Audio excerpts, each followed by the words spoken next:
ও একটা মেয়ে নিয়ে চলে আসলো আর তুমি কিছু বললে না। এই বিয়ে নিয়ে যদি অশান্তি হয় আমি কিন্তু কাউকে ছেড়ে কথা বলবো না। আরে চুপ করো না, আমি আসি তো। কি হয়েছে খালা? কোথায় ছিলি তুই?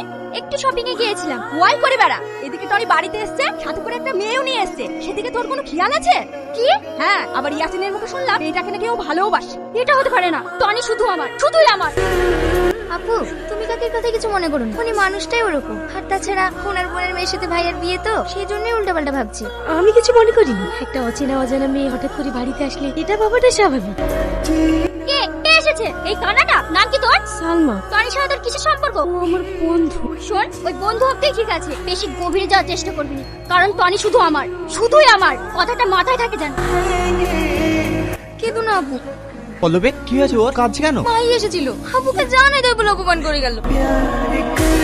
টনি, তুই কদিন থেকে আমার সাথে কথা বলছিস না কেন বলতো? আমি কোনো বিশ্বাসঘাতকের সঙ্গে কথা বলি না।